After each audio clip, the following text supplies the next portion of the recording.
En Radio Canal Palabra Viva, la invitación es a sintonizar el programa Una Voz en Oración.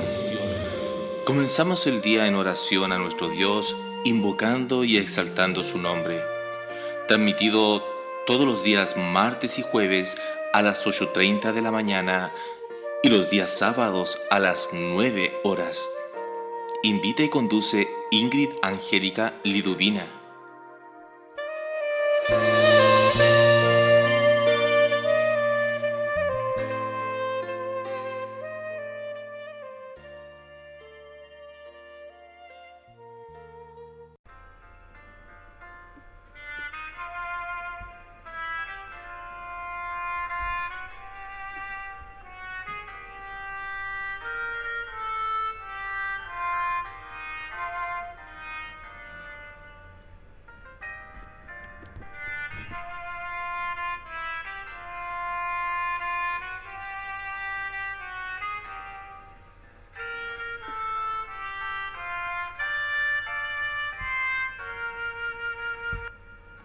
Aquí comienza el programa Una Voz en Oración. Con ustedes, la hermana India Angélica Liduvina.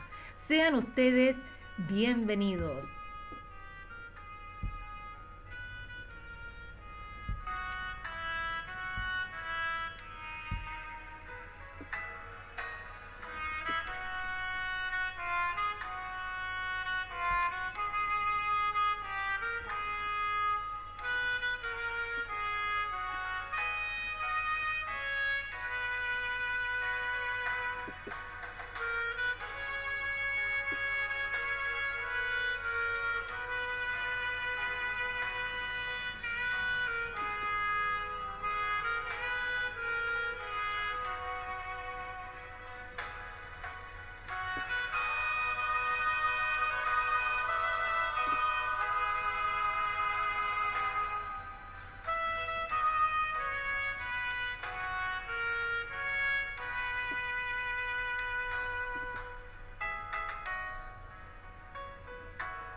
Muy buenos días, ¿cómo están ustedes, estimados, estimadas?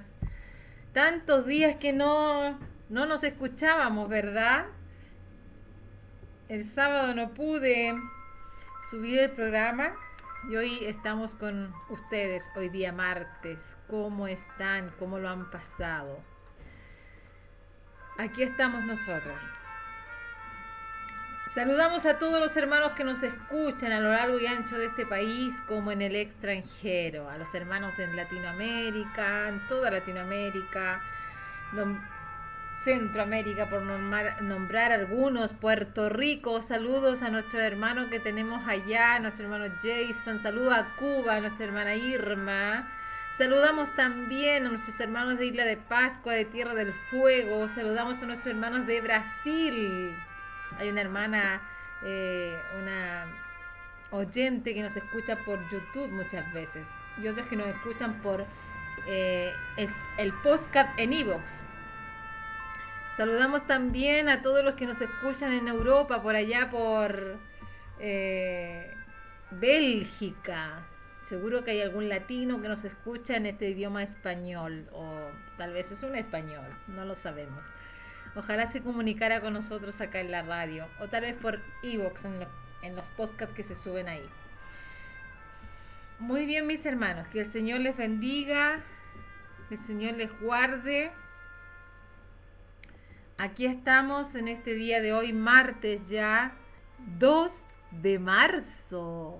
Imagínese usted cómo ha pasado el tiempo. Ya los estudiantes comienzan a reanudar sus clases. Tuve el honor de tener reunión el día domingo donde nuestro pastor le dio la bendición a todos los estudiantes. Se viene heavy, se viene pesado para los estudiantes.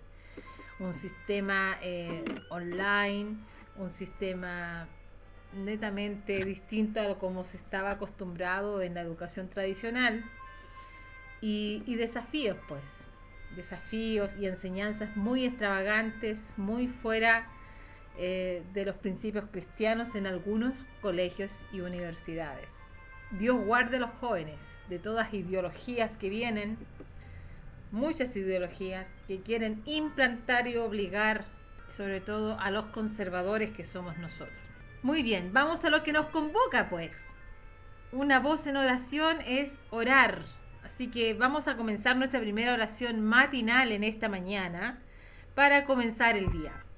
Gracias, eterno Dios, te damos en esta hora por la vida, por la salud, por los alimentos, por el calzado, por el vestuario. Gracias porque un día más se renueva tu misericordia, que son nuevas cada mañana. ¿Cómo no alabarte? ¿Cómo no bendecirte si eres el creador del cielo, de la tierra, del mundo y de los que en él habitan? Gracias, Señor, porque nos creaste con tus manos los cielos, la tierra y todo lo cuanto vemos en la naturaleza y en los cielos fue creado por tu voz. Tú dijiste la palabra y fueron hechas las cosas. Mas a nosotros, los seres humanos, nos hiciste con tus manos y nos soplaste aliento de vida en nuestra nariz y fuimos un ser viviente. Gracias, Señor, porque estando allí en ese huerto, el primer varón, la primera mujer, Señor, les diste indicaciones que debían seguir en ese lugar, en ese huerto maravilloso, lleno de perfección, de dulzura, de paz, de armonía con Dios, con los animales, donde no existía antagonismo entre Dios y el hombre, donde no existía antagonismo entre el hombre y los animales, donde no se comía carne. La alimentación debe haber sido frutas solamente. ¿Quién sabe? Esos detalles no lo sabemos. Pero gracias, Señor, porque estamos aquí sirviéndote. Si no hubiese sido por la desobediencia de Adán y de Eva, no estaríamos como estamos, una raza caída, llena de imperfecciones, llena de pecado, de desobediencia al Dios Altísimo. Pero sin embargo te proveíste de una familia, de una raza, de allá de los semitas. Escogiste a los que serían tu pueblo, a los que serían servidores de Dios.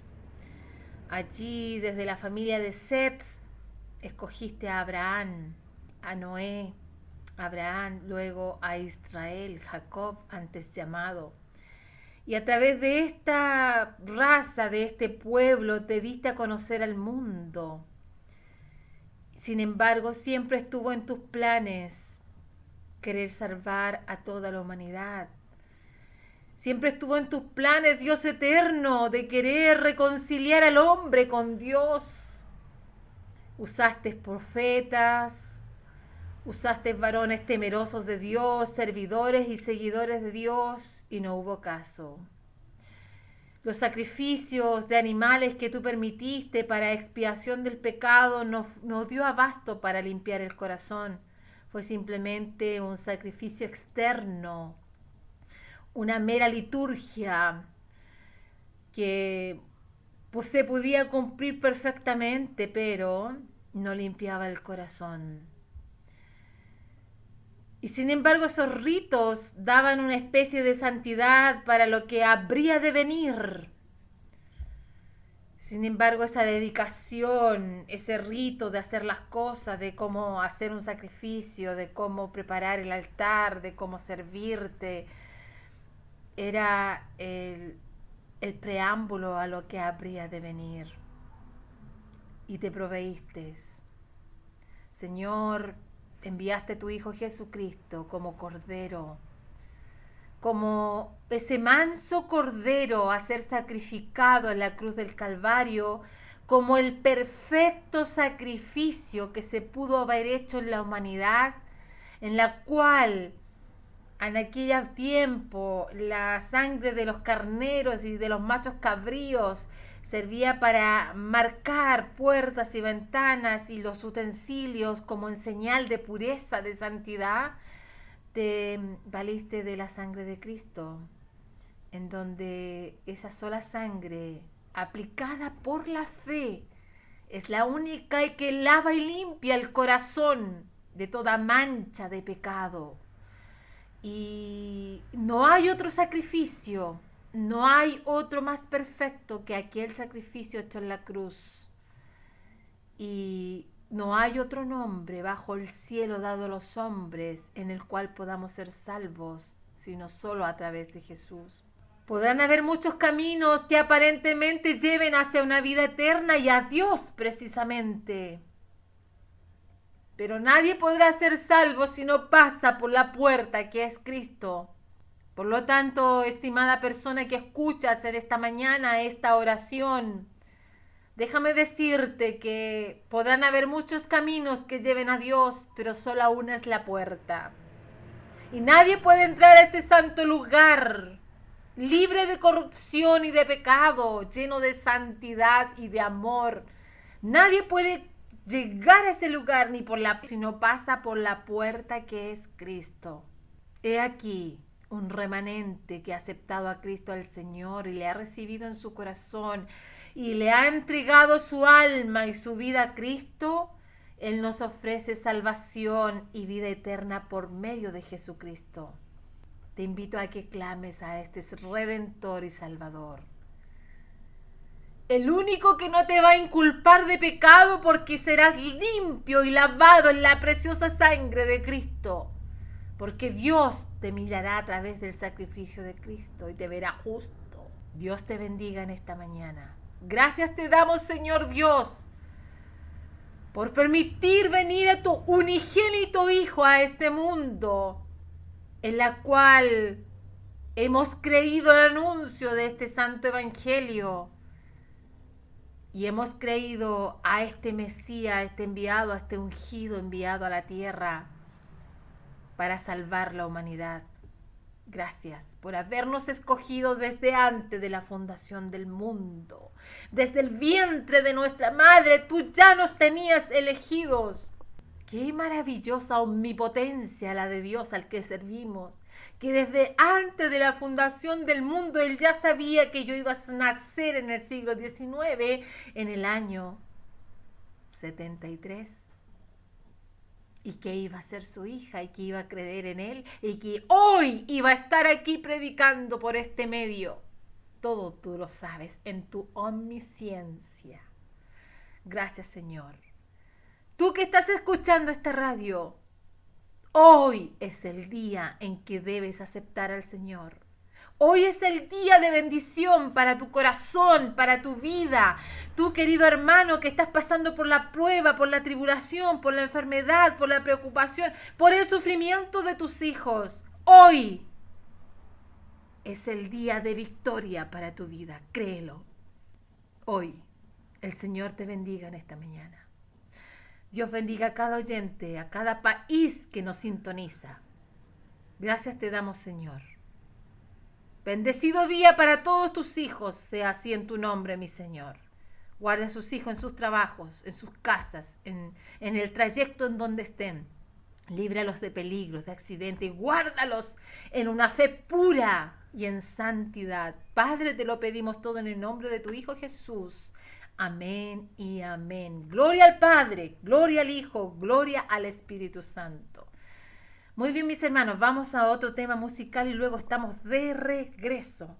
Vamos a estudiar así a grandes rasgos el libro de Gálatas para luego culminar con ese versículo que he estado estos días hablando del fruto del Espíritu, que es el amor. Con ese vamos a terminar, pero vamos a hacer un redondeo, como una pequeña exégesis de Gálatas. Muy pequeña, para que usted tenga una noción, una idea. El Señor le bendiga.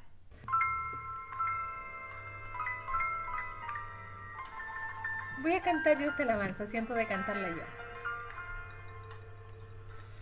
En pecado yo vivía, en tinieblas y en error.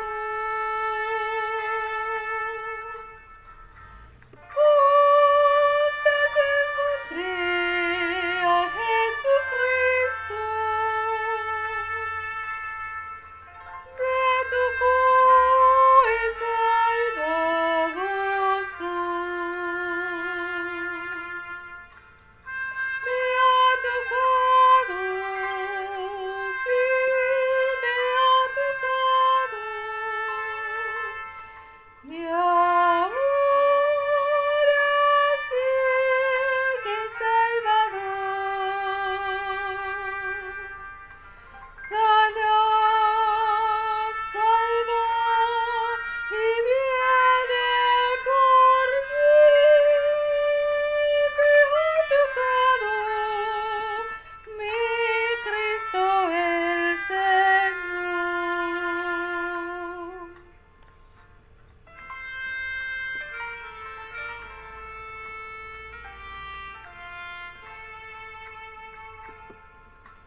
Amén. Me ha tocado Cristo el Señor. Me salvó, me sanó y salvo soy por Él. Bendito sea el Señor para siempre. Muy bien. Gálatas.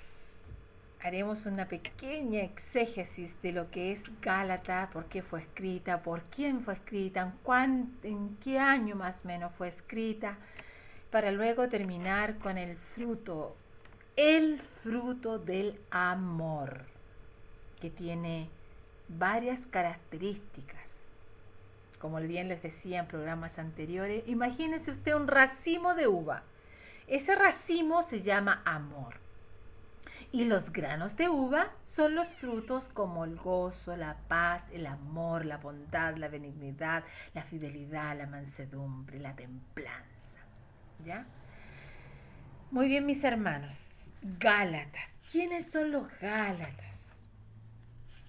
Los Gálatas son una raza de personas que vivían en otro sector, Galia se cree, y que fueron invitados por los reyes de Bitinia a Asia Menor.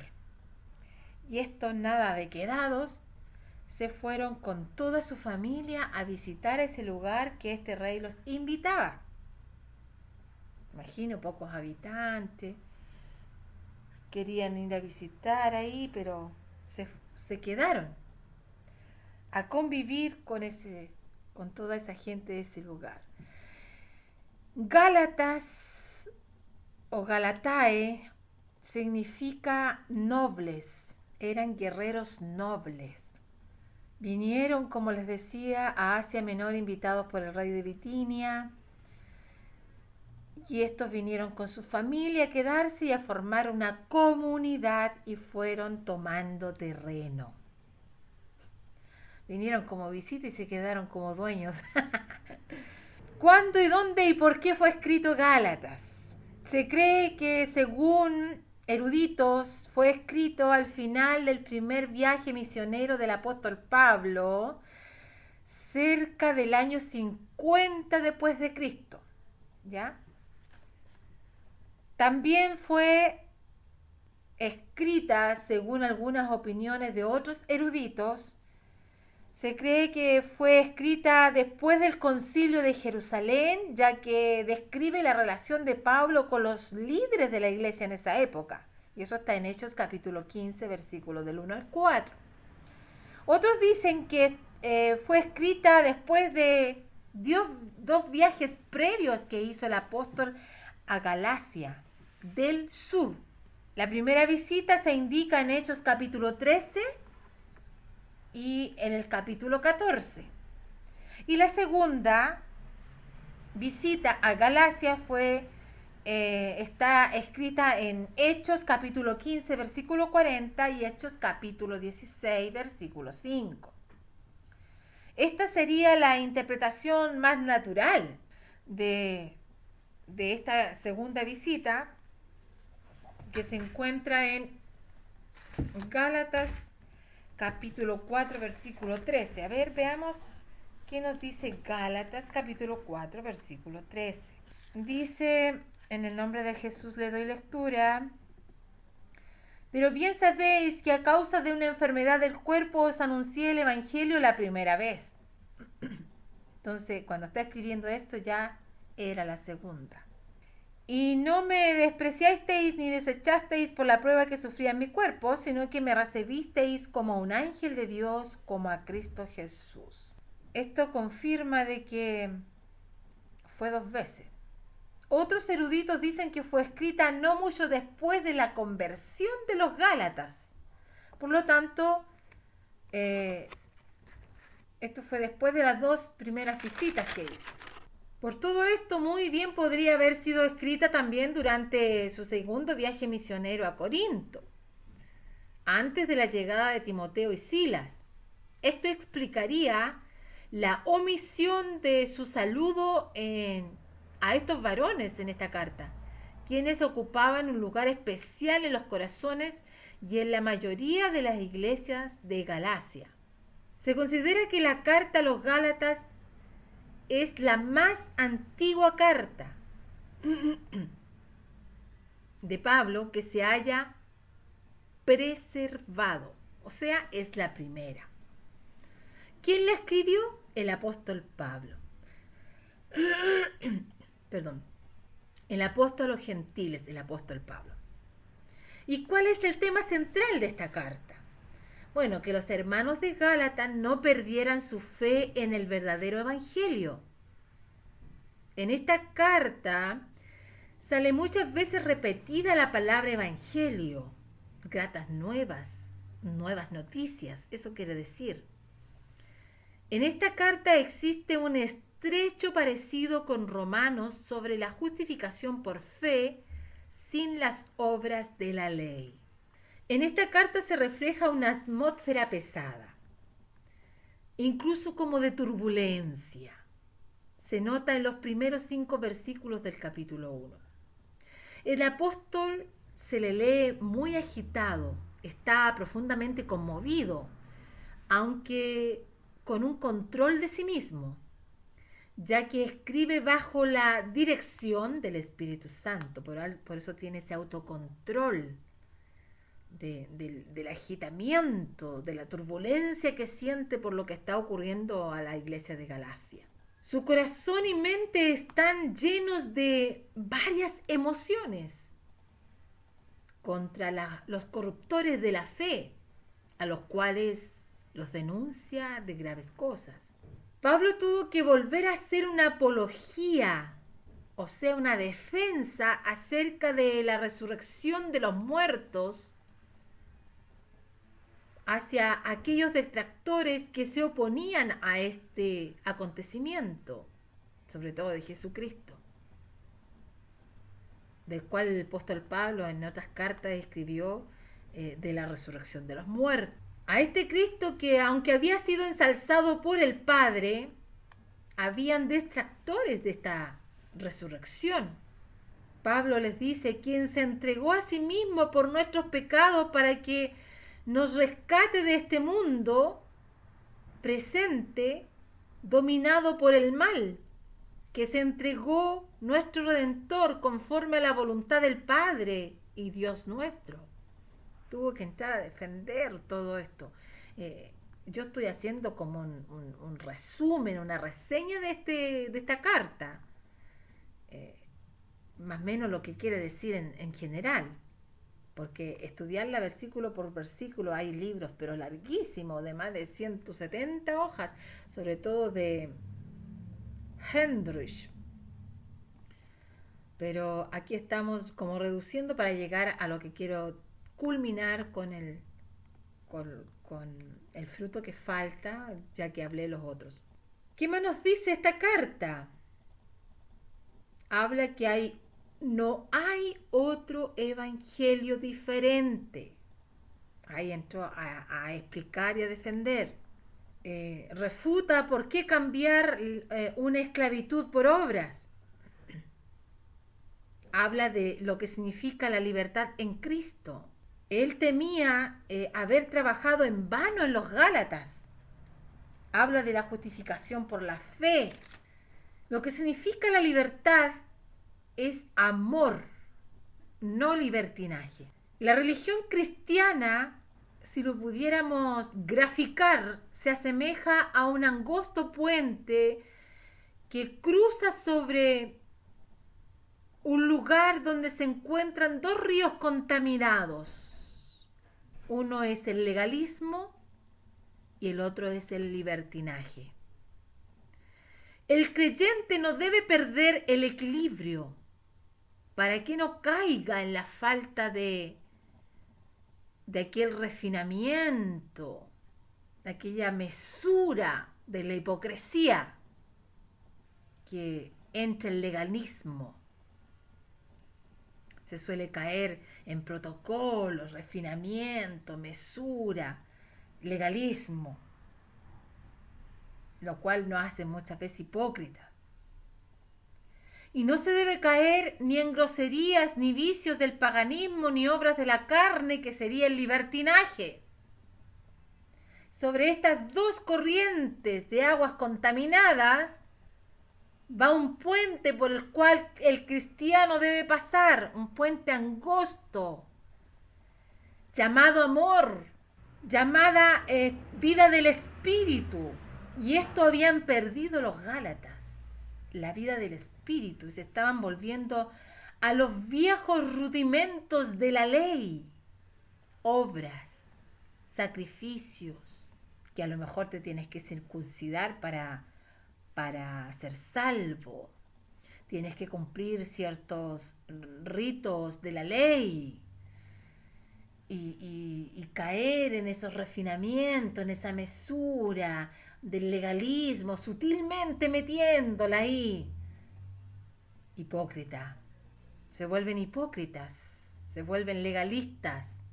O otro extremo de aquellos groseros, paganos, que por el hecho de creerse libres en el Señor, se sentían con el privilegio de hacer todo lo que su corazón les dictaba, su malo corazón.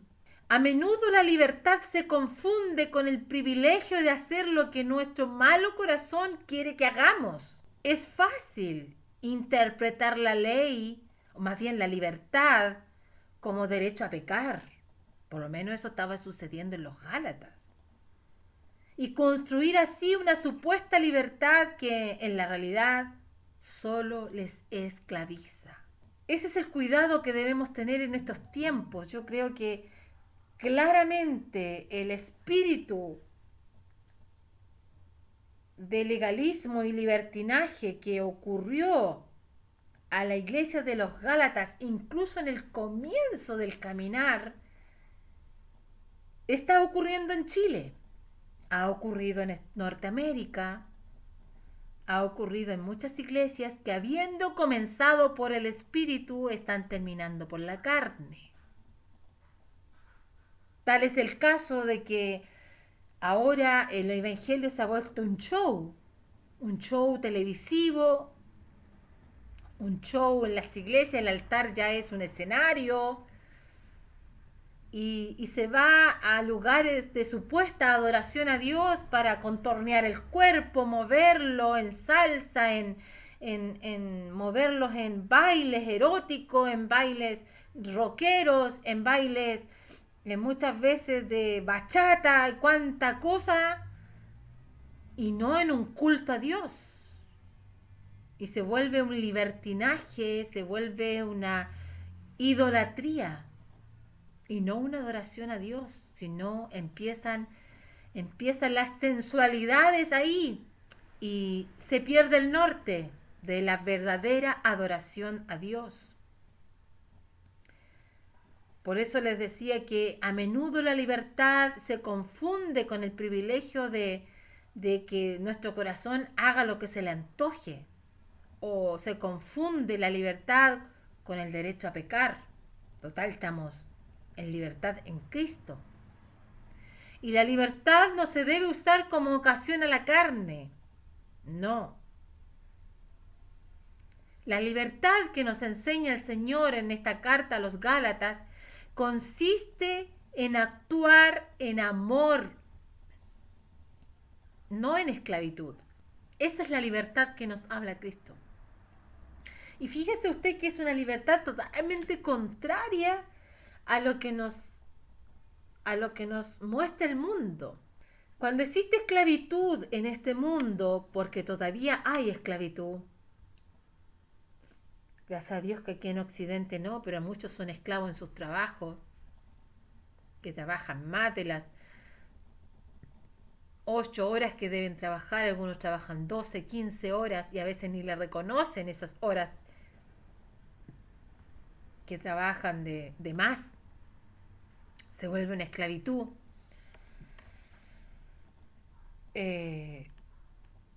Por mucho que usted ame el trabajo, necesita descanso, necesita trabajar un par de horas e irse a su casa y a compartir con los suyos, ¿verdad? Pero la esclavitud que existía en los tiempos de los años 18, del siglo XVIII, consistía en trabajar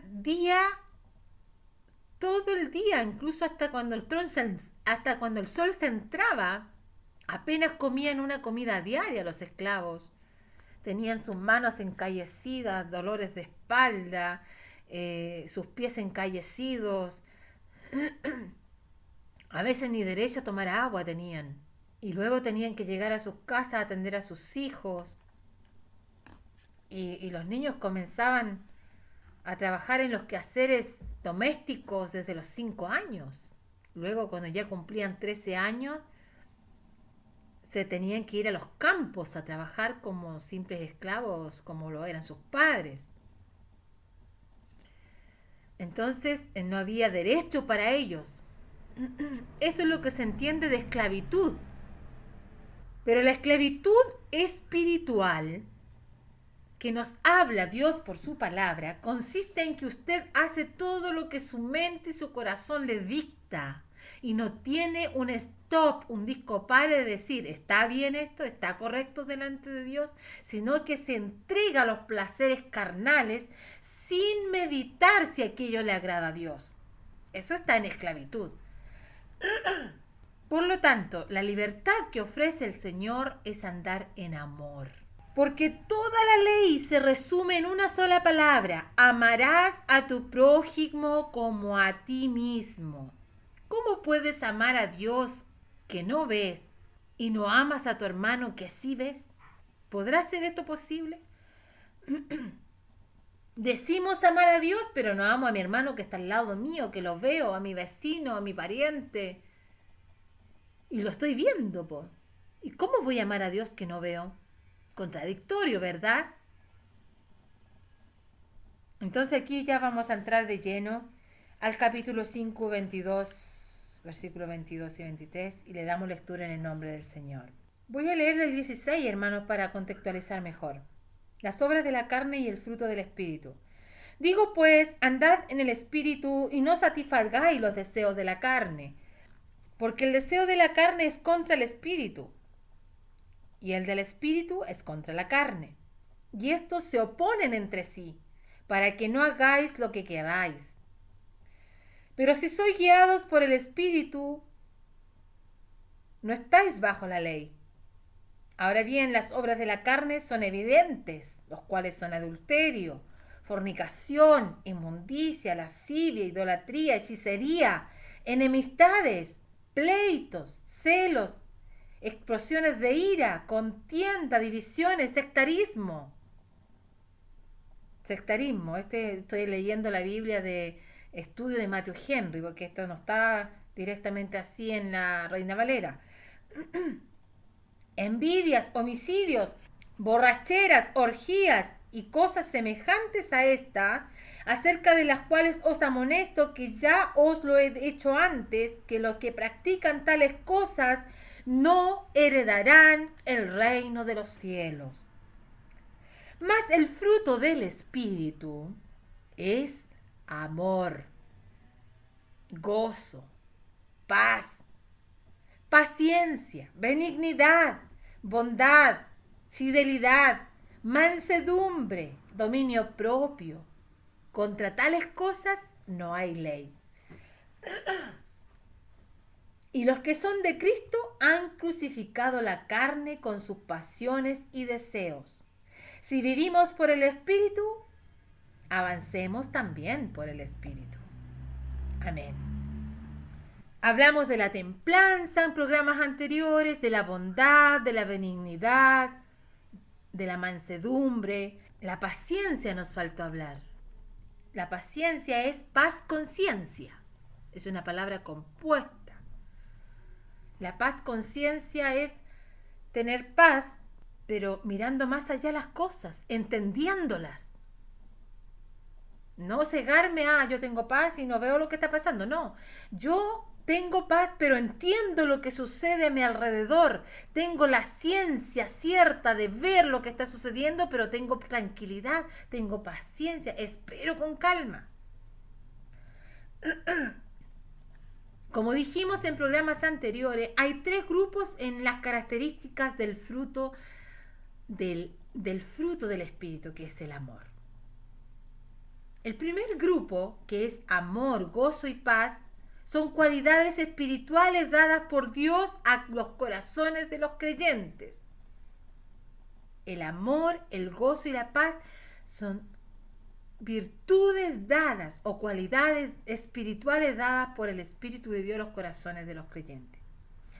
El segundo grupo son aquellas virtudes también dadas por el Espíritu de Dios que se manifiestan para relacionarnos socialmente, para con aquellas personas que no pertenecen a la comunidad de Cristo. La paciencia, la bondad, la benignidad, y que debiera ser natural entre los mismos hermanos. Por lo tanto, estimados hermanos, este segundo grupo, que también son virtudes que la da el Espíritu Santo, nos sirven para relacionarnos con los demás. La paciencia, la bondad, la benignidad. ¿Se acuerdan lo que significa la bondad, la benignidad? El tercer grupo, en este grupo hay frutos que se deben dar a Dios y a las personas con las que convivimos. Es el fruto de la fidelidad, de la lealtad, de la mansedumbre, de la templanza. Estos frutos son para Dios y para con los que convivimos. Fidelidad. En la Reina Valera dice fe. Lealtad. Fiel a Dios y fiel a tu esposa, a tu esposo. Leal a Dios y leal a tus hermanos, a tu familia y a tu esposa, a tu esposo. Mansedumbre. ¿Se acuerdan qué es lo que significa la mansedumbre? Va muy unida con la humildad, va muy unido con la paciencia. Una persona mansa, que tarda en airarse. Una persona humilde, que reconoce sus defectos, pero también conoce sus virtudes. Cuidado, porque algunos confunden humildad con menoscabo. Que no sirvo para nada, que valgo menos que un gusano. Esa es una hipocresía, hermanos. Todos tenemos valor. Yo tengo que reconocer las virtudes y los defectos que yo tengo en el debido porte, sin engrandecerme más ni achicarme menos. No, en su justa medida. Usted y yo tenemos que conocer nuestras limitaciones y nuestras capacidades. De hecho, es tan claro esto, hermanos, que cuando usted va a postular un trabajo y los currículums de ahora le dicen, hábleme de usted o póngame cuáles son sus habilidades y sus competencias. Y usted, como se conoce, dice, bueno, yo tengo habilidades musicales, habilidades manuales, tengo habilidad para relacionarme bien con las personas, tengo habilidad para comunicarme bien con las personas. ¿Y cuáles son mis capacidades? Bueno, yo estudié tal cosa, tengo competencia en administración, en ingeniería, en contabilidad, en esto, en lo otro. Esas son las competencias. Entonces, no me vengan a mí con esa hipocresía de que, ay, no valgo nada, menos que el gusano. Esa es una hipocresía, hermanos. Nosotros tenemos valor delante de Dios. Y todo en su justa medida. No más allá ni menos. Antes que conociéramos a Cristo, éramos una podrida llaga, éramos un gusano, arrastrados. Pero el Señor nos levantó de eso, del muladar, y nos hizo sentarnos con los príncipes de su pueblo. Y nos dio un título llamado Hijo de Dios. Yo no me imagino un gusano siendo hijo de Dios. Eso era antes. Dios nos dio dignidad, incluso desde que nacimos. Ahora andan unos dichos ahí graficados en las paredes. Me llamó la atención y me da risa. Hasta que la dignidad se haga costumbre. Hay un grafiti aquí en Colina. ¿Cómo se va a hacer costumbre la dignidad si tú naces siendo persona? Tú no naciste un animal. ¿Cuándo la persona se vuelve indigna? Cuando comete pecado, rebeldía, soberbia, adulterio, hechicería, fornicación, mentiras, crean enemistades, pleitos. Eres una persona indigna de estar en esta sociedad porque estás provocando problemas. ¿Pero no quieres venir a Cristo para cambiar eso? ¿Y se te sea devuelta tu dignidad? Porque del momento en que la raza humana cayó en el huerto del Edén, perdió la dignidad de ser hijos de Dios. Entonces ahora vino un medio de salvación, que fue Cristo, que en su gran amor Dios envió a su Hijo unigénito para que todo aquel que en Él crea no se pierda, sino más tenga vida eterna a través de Jesucristo. Y ahí te es restablecida tu dignidad espiritual. Por lo tanto, el amor que debe estar en todo cristiano, que es una palabra tan repetida, hermanos, pero tan poco asimilada. Y cuando comprendí esto, porque cuesta, hermanos, cuesta tener estas cualidades del amor. El amor de Cristo nos fue entregado a nuestros corazones cuando le recibimos, cuando le creímos. Pero esto debe crecer, debe dar cualidades, características, frutos dignos de arrepentimiento. Muchas veces y por años yo creí, hasta que me fueron abiertos los ojos con una predicación que escuché del pastor Andrade en San Antonio hace años atrás. Nunca se me ha olvidado esa enseñanza porque me alumbró mi mente, porque me sacó una venda. Siempre creí que una iglesia era espiritual porque danzaba, porque profetizaba, hablaba en lengua, tenían sueños, visiones, éxtasis. Siempre creí que eso era ser espiritual. No, esas son manifestaciones del Espíritu Santo. Y este pastor nos enseñaba en una escuela dominical que lo quedó grabado pero a cincel en mi corazón y dijo: espiritual es aquel que tiene amor, porque es un fruto del Espíritu. Y si nos vamos a Corintios capítulo 13, veámoslo. Se me vino esa cita a la memoria. Primera de Corintios capítulo 13, si no me equivoco. A ver, veámoslo. Diversidades de dones espirituales está en el capítulo 12, ¿verdad que sí?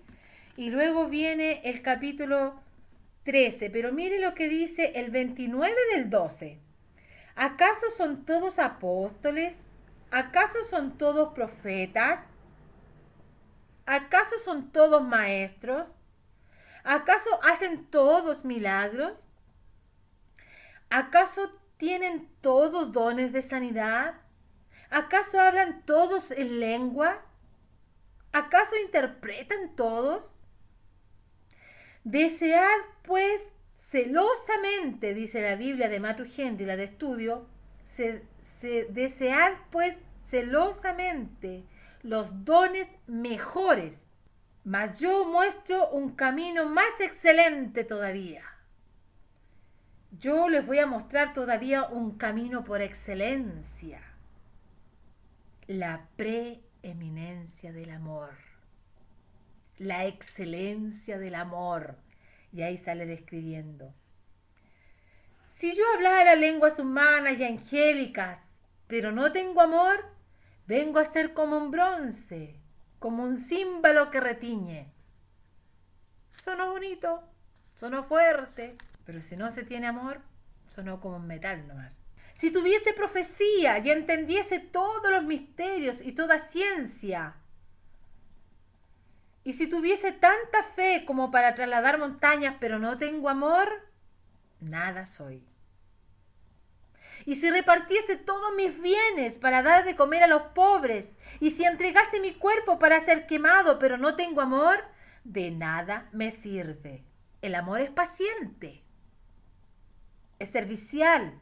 El amor no tiene envidia, el amor no es jactancioso, no se engrandece, no dice nada indecoroso, no busca lo suyo propio ni se irrita, no toma en cuenta el mal, No se goza de la injusticia, mas se goza de la verdad. Ahora queda la tarea en nosotros. ¿Estoy yo en el espíritu?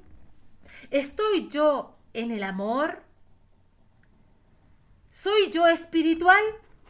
Porque si soy espiritual, tengo amor. Y cuando tengo amor, tendré la templanza. Tendré moderación ante mis apetitos carnales. Tendré moderación para comer, templanza. Tendré dominio de mi carácter. Seré manso, seré humilde. Seré fiel. Y es ahí, esa es la vara que tenemos que medirnos, la vara del amor. En eso consiste la vida del espíritu, estimados hermanos. Y esa es la tarea que tengo yo, que tiene usted como cristiano. Medirnos en el amor y en los frutos. Si no los tengo, procurémoslo. Procuremos este camino que es más excelente. Dios nos ayude, mis hermanos. Dios nos bendiga. Ha llegado la hora, se ha pasado. ¿Y qué más se pudiera decir? Muchas cosas. Pero esta reflexión le dejo. No sacamos nada con hacer cosas grandiosas, milagros, hablar lenguas celestiales y cuánta cosa, profetizar y que se cumpla esa profecía. Pero si no tengo amor, no me sirve de nada, porque esa es la verdadera vida del espíritu. ¿En cuántos de nosotros hay venganza? Hay celos amargos. Celas a tu esposa, celas a tu esposo, le andas registrando las llamadas, andas viendo con quién se junta, le andas tomando la hora. O tú que le eres infiel a tu esposa, déjame decirte que no estás en el espíritu, no estás en el amor porque te falta la fidelidad. Eres iracunda, enojona. Nosotros las mujeres por lo general somos así en nuestras casas, sobre todo con los maridos, algunas con sus hijos. Mírate, querida hermana, mírate en esta vara del Señor, del amor. ¿Tienes paz en tu corazón para con Dios y los hombres? Procura los frutos, porque recién ahí vas a comenzar la vida del Espíritu. Y muchas veces tener estos frutos, hermanos, hay que llorar. Muchas veces somos procesados para poder dar la nota, para poder dar la medida, para poder dar el porte. Dios nos ayude, Dios te bendiga.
Muy bien, mis hermanos, ahí estaba la pista Yo me rindo a Él.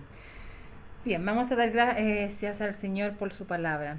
Padre, se le ha dado la reflexión bíblica a los oyentes, a tu pueblo. Te pedimos, Señor, que tu palabra haga vida en nuestros corazones, que podamos entender de una vez lo que significa ser espiritual. Espiritual es todo aquel que tiene los frutos del Espíritu. Espiritual es todo que tiene amor, porque ese fruto viene del Espíritu. Y el que anda en amor, anda en el Espíritu. El que profesa los frutos del Espíritu, anda en amor. Y el que anda en amor tiene a Cristo, y el que tiene a Cristo está en el Espíritu. Lleva una vida espiritual. Todo aquel corazón lleno de odio, de venganza, de resentimiento, de celos, de envidia, de maldad, no está Dios en él, no está en la vida del Espíritu, porque el amor es totalmente opuesto a las obras infructuosas del... Oh, bendito Dios, somos seres tan falibles, llenos de fallas, de imperfecciones, pero quisiera que todos mis hermanos, y especialmente yo, podamos asimilar lo que significa la vida en el Espíritu, lo que significa andar en amor, en un mundo convulsionado por la ira, por el anarquismo, por el enojo. ¿Cuánto no padeciste y no abriste tu boca, Señor? ¿Y cuánto nos cuesta callar? Oh, bendito Dios, llénanos de tu gracia, de tu Espíritu, y haznos abundar en el amor para llevar una vida agradable ante tu presencia y poder ser aptos de heredar la vida eterna, Señor. Y ayúdanos a despojarnos de la vieja mujer y del viejo hombre, de esos frutos que contaminan el alma y que no nos llevarán al reino de los cielos. Ayúdanos a ser benignos unos con otros, a ser mansos, templados. En un mundo donde los medios de comunicación lo que más nos incitan a comer, donde más incitan es el sexo y no hay mesura, no hay dominio propio, no hay templanza. Pero Señor, carecemos de esos frutos y llénanos de tu noble presencia, de tu Espíritu, para abundar en los frutos de tu Santo Espíritu. Bendice a cada oyente, Señor. Si alguno está pasando por la envidia, sea reprendido ese mal espíritu del corazón y aquella persona se ponga en bien contigo, se ponga a la buena con Dios y empiece a orar para que ese mal espíritu salga, y si es necesario ayunar, ayune. Y si hay celos amargos, ayuna para que ese mal espíritu salga de tu corazón y te llenes de amor, de confianza, porque muchas veces los celos son inestabilidad emocional, son inseguridades, porque tú no te valoras, encuentras mejor a otro, y tú tienes valor en Cristo Jesús. Bendice cada corazón oyente, bendícelo en paz, en comunión. Y te pido la bendición sobre los hogares, los matrimonios, los niños. Te pido bendición para cada niño, para cada joven, para cada adolescente, preadolescente, para cada joven que va a estudiar este año. Guárdalos bajo tu cobertura, mi Señor, y ponlos bajo tus alas de misericordia. Defiéndelos, guárdalos en el temor a Dios, y que ellos saquen la bandera del Evangelio en alto cuando haya que sacarla. Guárdale en sus convicciones, en sus principios. Guarda sus corazones, sus oídos, para que no sean ideologizados. Guarda tu iglesia, Señor. Guarda este país y guarda Latinoamérica. Defiéndenos, Señor. Quieren destruir la fe por la cual hemos sido formados como nación. Si somos lo que somos en Latinoamérica, es gracias al Evangelio que llegó a estos países. y quieren erradicar la fe de los cristianos que tienen principios y morales. Guárdanos, Señor, protégenos. Defiéndenos como poderoso gigante, como tú lo sabes hacer, mi Señor. Bendito sea tu nombre para siempre. Te damos gracias porque servimos a un Dios todopoderoso. Padre, te lo pedimos todo en el nombre de tu Hijo Jesús. El Señor te bendiga. El Señor te guarde. El Señor haga resplandecer su rostro sobre ti. El Señor tenga de ti misericordia y ponga en ti su paz. Amén. Que el Señor te bendiga.